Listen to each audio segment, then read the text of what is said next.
L'origine de l'humanité.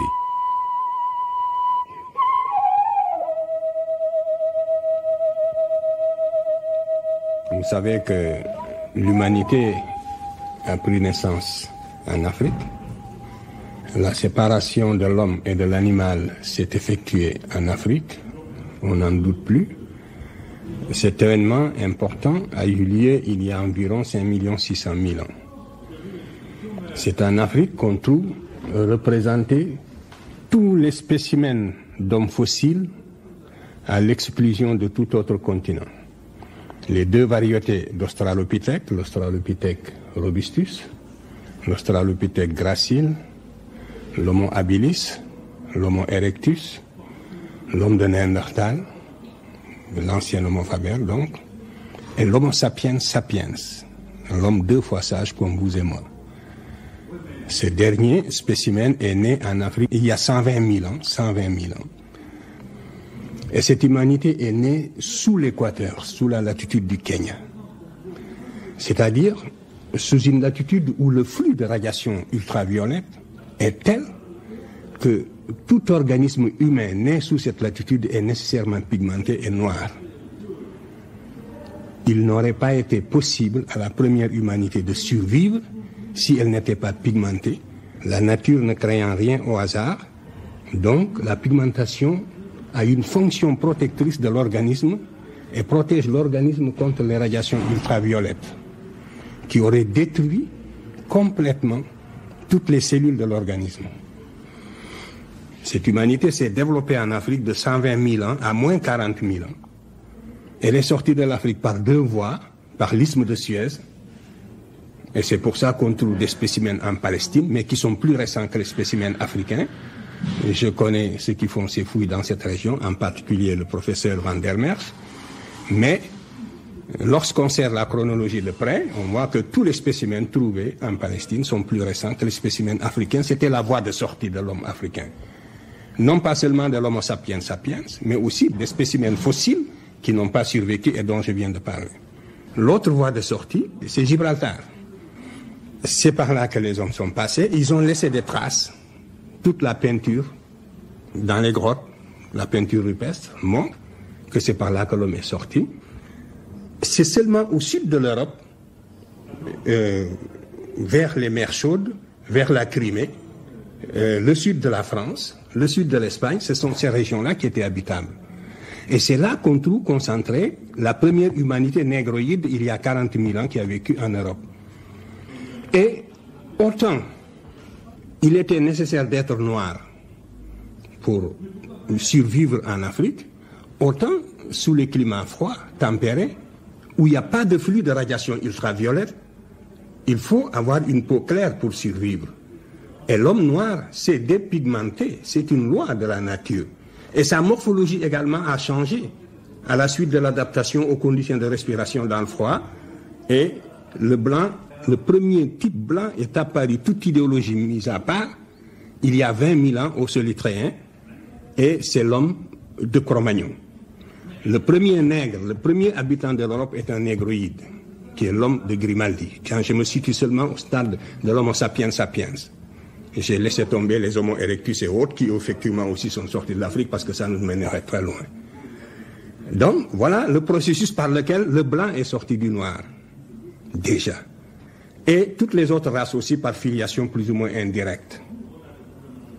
On aurait pu s'étendre et expliquer dans le détail comment cette humanité est sortie par le détroit de Bering pour aller peupler l'Amérique. Je m'en tiens là pour le processus du peuplement de la Terre. Et aussi comment l'autre branche qui est passée par l'isthme de Suez est allée par les îles de la Sonde peupler aussi l'océan. Alors donc cette humanité qui est née en Afrique, qui était nécessairement négroïde, et qui est née aux sources du Nil, je reviens maintenant à l'Égypte. Cette humanité est née aux sources du fleuve Nil, exactement au sens propre du terme, et elle était noire foncée. Alors cette humanité a colonisé progressivement la vallée, avait devant elle 120 000 ans pour descendre de la région de l'Ouganda au delta du Nil. Voyez?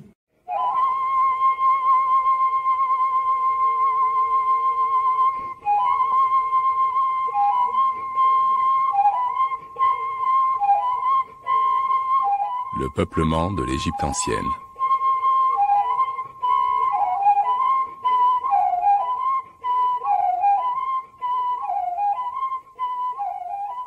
Le fait que les anciens Égyptiens aient été des Noirs nous est prouvé par plusieurs témoignages. On peut aussi démontrer ce fait par tout un ensemble de preuves. Je vous en citerai tout à l'heure quelques-unes, mais je vais commencer par les témoignages.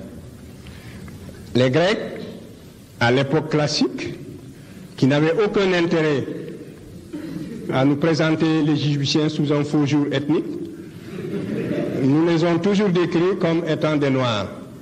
C'est le cas d'Hérodote qui a visité l'Égypte à une époque d'ailleurs où l'Égypte a perdu son indépendance. C'était sous les Perses, en moins 455, Hérodote a visité l'Égypte, il a trouvé que les Égyptiens étaient des Noirs. C'est dans le livre 2, autant que je m'en souviens, dans Euterpe, qu'il donne tous ces détails, à 3 reprises, d'abord pour expliquer la présence d'un îlot de Noirs dans cette région. Et alors Hérodote dit que c'était les Colches. Et c'était un fait intriguant pour les savants de l'Antiquité, les philosophes qui se disaient comment se fait-il en plein 5e siècle qu'il y ait un îlot de Noirs comme ça au sein des nations blanches. Et Hérodote donnait entre autres raisons, il disait que c'était dans ces Égyptiens et que c'est pendant les conquêtes de toutes nos histoires qu'on appelait ces Sésostris que les Égyptiens avaient mis ici une garnison. Ceci était consécutif, vous le savez bien, à l'invasion des Hyksos. L'Égypte avait été précédemment envahie par les Hyksos, et c'est la 18e dynastie qui a donc expulsé les Hyksos, et les Égyptiens ont créé des sortes de marches frontières aux extrémités de l'Empire pour prévenir de telles invasions. Alors, Hérodote explique que c'était les vestiges de cette armée, de ces garnisons de Sésostris, c'est-à-dire de toutes nos histoires. Et il dit que la preuve que c'était des Égyptiens, c'est que ils ont la peau noire et les cheveux crépus, mais que ça ne suffit pas comme preuve, parce que en plus de ça, il y a le fait aussi qu'ils sont circoncis, etc. Alors donc, nous avons là un témoignage d'Hérodote très précis. De même, lorsque Hérodote parle de la fondation de l'oracle de Jupiter Ammon en Libye, il explique encore que ce sont 2 femmes qui ont été volées par les Phéniciens à Thèbes. Les Phéniciens auraient pris 2 femmes à Thèbes pour venir fonder l'oracle de Jupiter Ammon ici. Hérodote dit que ces femmes étaient des Égyptiennes, parce que quand on nous dit que les femmes étaient symbolisées par des colombes, alors Hérodote dit que quand on nous dit que ces femmes étaient ou ces colombes étaient noires, on nous laisse entendre que ces femmes étaient égyptiennes. Il en est de même d'Aristote, le précepteur d'Alexandre. Dans Physionomie, il a laissé encore un témoignage montrant que les anciens Égyptiens étaient des Noirs. C'est le cas d'Échille, dans les Suppliantes. Échille décrit l'Égyptien, n'est-ce pas, qui ramait dans les Égyptiades, qui donc comme des Noirs. Il en est de même de Diodore de Sicile, qui a vécu sous César Auguste, et de Strabon également, et Strabon pourtant était un chauvin. Mais Strabon, lui aussi, avait décrit les Égyptiens comme des Noirs. De même, Ammien Marcellin et Achille Tacius. Et la description d'Achille Tacius est intéressante parce qu'il donne un détail sur ce qu'il appelle les bouviers du delta. Et ces indications nous donnent presque la certitude que cette population était probablement les Peuls actuels. Et ceci vient corroborer tous les faits partiels que nous avions trouvés déjà sur l'origine des Peuls, mais il les décrit comme des bouviers qui sont très belliqueux, qui vivent dans la région du delta et qui étaient déjà fortement métissés. Il les trouve noirâtres comme les Éthiopiens, etc. Alors, je pense que les bouviers du delta d'Achille Tacius, ce sont probablement un rameau des Peuls, et ceci pourrait être une piste pour la recherche africaine. De même, Apollodore également et Diogène Laërce ont déposé dans le même sens. Ainsi de suite. Et si vous prenez le temps qui sépare Ammien Marcellin d'Hérodote, cela vous fait 800 ans. 800 ans pendant lesquels les Grecs et les Latins, Ammien Marcellin était un latin, donc n'ont cessé de nous décrire les Égyptiens comme une population africaine noire, mélanoderme.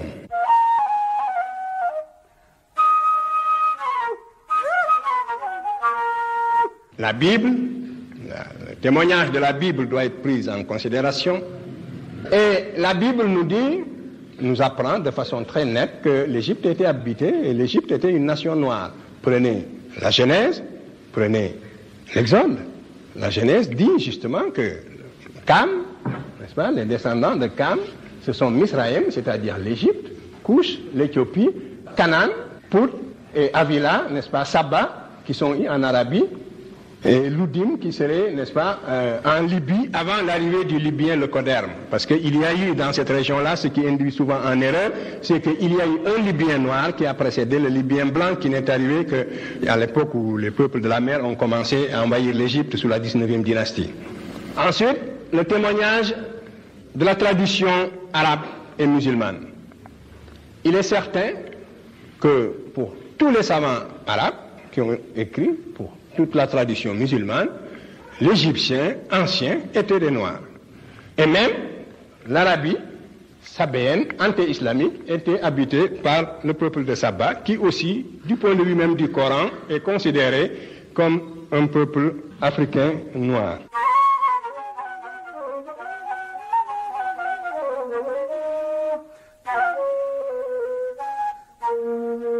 J'en arrive maintenant, très rapidement, aux autres preuves.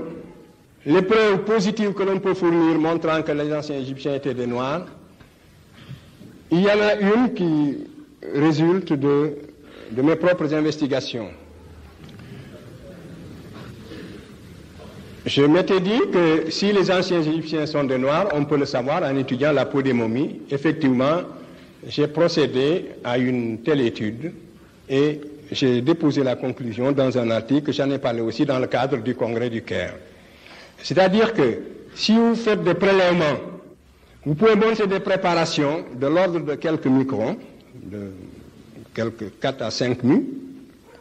Vous pouvez éclaircir avec du benzoate d'éthyle.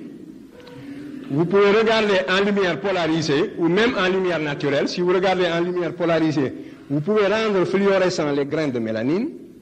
Et il reste encore, quel que soit le traitement de la peau de la momie, il reste encore suffisamment de mélanocytes avec suffisamment de grains de mélanine pour qu'on se rende compte que c'est une peau qui contient un taux de mélanine incompatible, n'est-ce pas, avec l'idée d'une race leucoderme.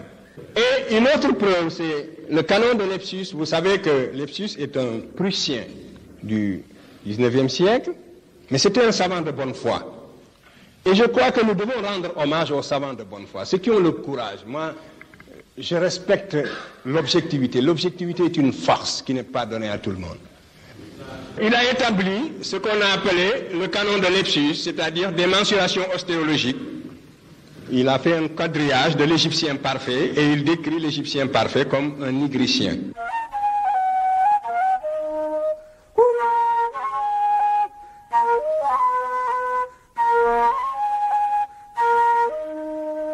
Alors, rappelez-vous que les premiers grammairiens européens, en particulier allemands du 19e siècle, c'était d'ailleurs à la suite, je crois, d'un voyage de Leibniz au siècle précédent. Donc, Leibniz avait déjà constaté qu'il y avait une parenté entre le